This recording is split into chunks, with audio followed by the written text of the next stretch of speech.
Hey UConn Nation, it's KK Arnold here. If you're looking for the latest UConn women's basketball content, go subscribe to Listen Up to Phil and Ryan. Go Huskies! Welcome back, Phil and Rye on Listen Up, and we're back less than 24 hours after the UConn Huskies celebrated their first round victory over Jackson State and also Gino's birthday. Saw pictures from in the locker room. Looks like the girls had a fantastic time with Gino yesterday after the game. So some good sights from Gamble Pavilion yesterday. Hopefully there'll be more tomorrow when UConn faces the Syracuse Orange tomorrow, Monday night at 6 p.m. Syracuse defeated Arizona on Saturday by 5 points, and they were led by the 5'5" senior guard Diasia Fair, who scored 32 of their 74 points, I believe. She averaged 22 points this season for the Orange, and she'll definitely be a problem on Monday night and a handful for the Huskies to stop. Now, I do believe she had to be carried off the court at the end of the third or the fourth quarter, but I do believe she was able to return. So I think she should be good to go and healthy for that game Monday night. But it might be something to monitor and keep an eye out for during that game. But she's definitely going to be pretty hard to stop. The Orange do struggle at holding on to the ball, taking care of the ball sometimes. So I think if UConn can try to force some turnovers, keep up the defensive pressure like they did against Jackson State, I think they'll have a pretty good chance at winning this game. But for Diasia Fair, fortunately for UConn, they do usually do a pretty good job at limiting the opponent's best scorers. So hopefully Nika and company can also keep that defense up and limit hopefully Diasia Fair to less than 32 points would be pretty ideal. But I think it's going to be pretty exciting to watch Beckers and Fair, some of the best scorers that the game has to offer. I'm kind of thinking it won't be as high scoring for UConn in this game, but I think the game overall might be more high scoring than what we saw against Jackson State. But I think otherwise it should be a pretty fun game to watch. All right, I appreciate it. Yeah, and we can't wait. We all know that you can't wait. Ryan, the subscribe number reached 1.88. So we want to see that number reach to 1.89. So we appreciate everybody. Like, subscribe, and comment away. Comments, I know likes are very important, Ryan. I told you before, but the comments are just as important because we basically run the show, part of the show that is around comments. I remember I asked you one time, I'm like, Ryan, should we just stop reading comments? You're like, no, you cut me off right before I even finish the sentence, right? You're like, no, we're not going to cut comments out. These people mean everything to us. And you're right. They mean the world to us. So thank you, UConn Nation, as you deserve a very deep playoff run, very deep March Madness run. All right. So first of all, Ryan, I want to shout out to all of my beautiful people, all of the students up there at Newhouse School at Syracuse University, the SI Newhouse School of Public Communications, one of the best. One of them, just mind you, Ryan, I say one of them, not the best, but one of them, one of the best schools as far as journalism that is. So, yeah, Syracuse Orange, right? Is that what you told me? Syracuse Orange today, I guess late last night or today just got announced. We knew the date. We knew they would play tomorrow, but it was just announced 6 o'clock on ESPN. So 6 o'clock tomorrow night. Don't forget to stay right here on this video for Ryan and I to break down predictions. It's what they look forward to the most, Ryan. It's no secret by now. I think in this game, you're going to see the UConn Huskies get a little bit more tested, I think, in the first half. All right. I know supposedly you and I did not do our homework during the first round. So I made sure I did my homework leading up to this last check-in video. So I think, again, all predictions, that's all we can do. We can't read the future. But I think, Ryan, that possibly UConn leading at half, I'd say. But I think this is going to be a little bit more battle tested, if you will. I still have UConn coming away with the W, but I think possibly UConn, I don't know how you feel about this, UConn maybe not pulling away until the third quarter after halftime. But again, I think really, and I know you get probably tired of hearing about it along with everybody else. I could go into the freshman talk, the defense, the offense, and I love how you break down all the elements to every game here in and here out. But you have to hear me out, Ryan. I think at the end of the day, with the stakes, how high the stakes are, and you're talking about the NCAA tournament, second round, right? I think it all falls on no pressure. I think it all falls on the shoulders as of right now of Paige Beckers. I think this team goes as she goes when you speak about March Madness. I just think that she's going to determine so much of the outcome of every game here on out.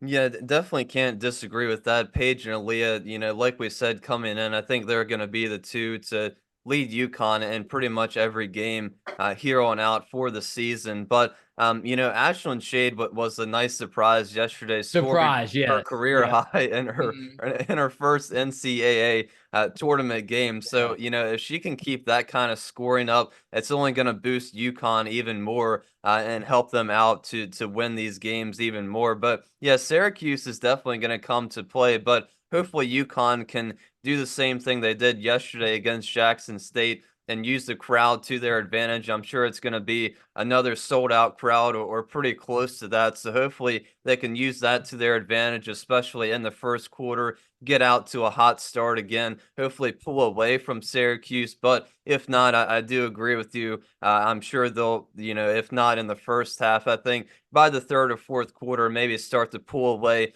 just a little bit. But I think Syracuse is going to come ready to play. I think they'll be ready for the environment. So UConn can definitely not afford to take their foot off the gas pedal. How about a shout out to Pam Ward, Ryan, and Christy Winter Scott, our good friend Winter Scott on ABC the other day. Did a great job calling that game against Jackson State. And I will turn it on over to our subs. They deserve some attention, a lot of attention. Jason D'Amico, easy money.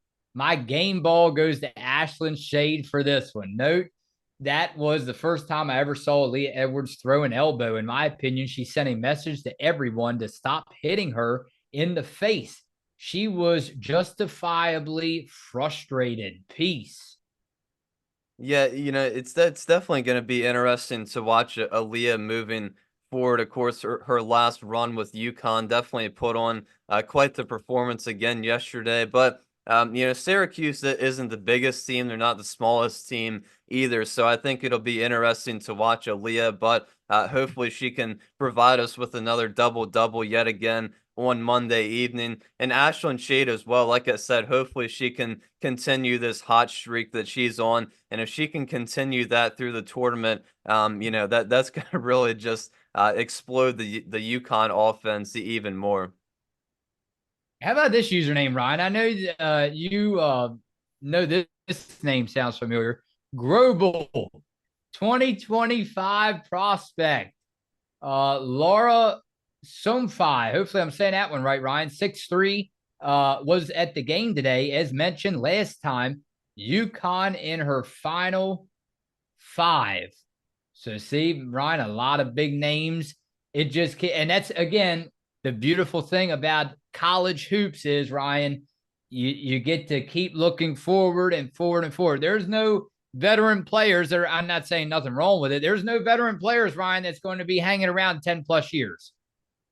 Yeah, it's definitely always fun to learn about the future for UConn and see what possible prospects that UConn could be getting. Of course, I keep mentioning only one roster spot available for next year's team. So, if there's multiple recruits that have UConn in their final 3, 5 or so teams, it's going to be interesting who comes to UConn and gets that final scholarship spot. But hopefully we do at least get one of these recruits. But yeah, always looking forward to what the future teams or rosters could fill out to be for UConn. Here we go. Here we go. I guess maybe this is a group that said we didn't do our homework. It was Jackson State at Gamble, and you're all acting like they just won their Elite Eight game. Yeah, but Ryan, they were acting like we didn't do our homework a couple of days before, and they were acting like that we were off on the score.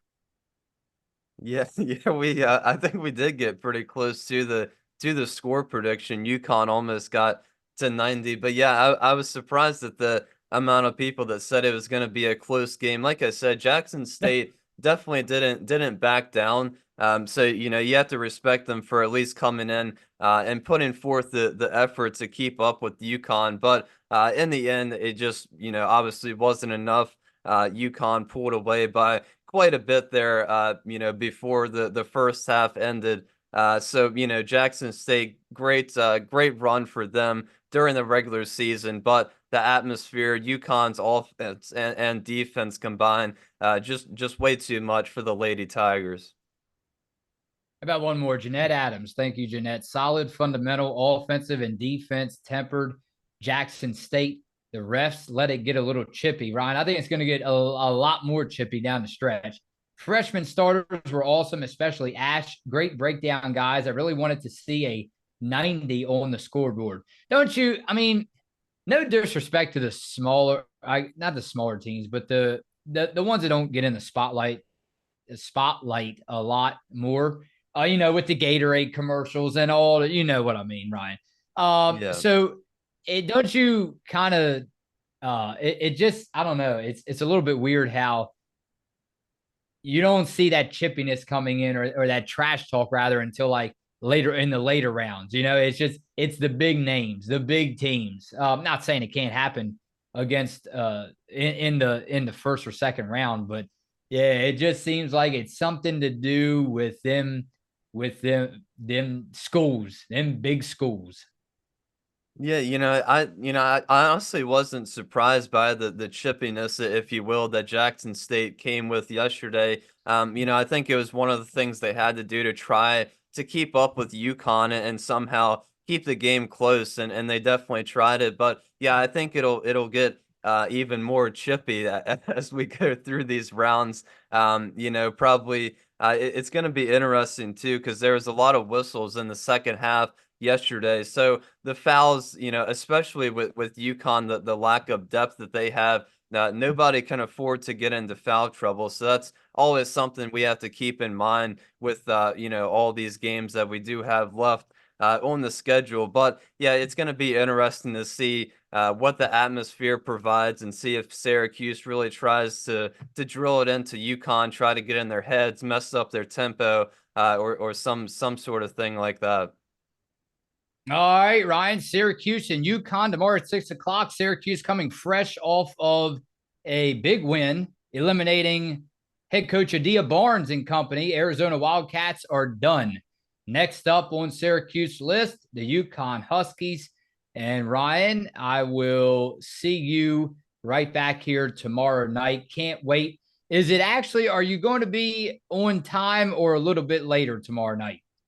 No, we can go on right after the game again Right away. tomorrow That's night. Yeah. music to everybody's ears. All right. So approximately around 8 o'clock. All right, Ryan. A trip to the Sweet 16 on the line. Phil and Rye on Listen Up.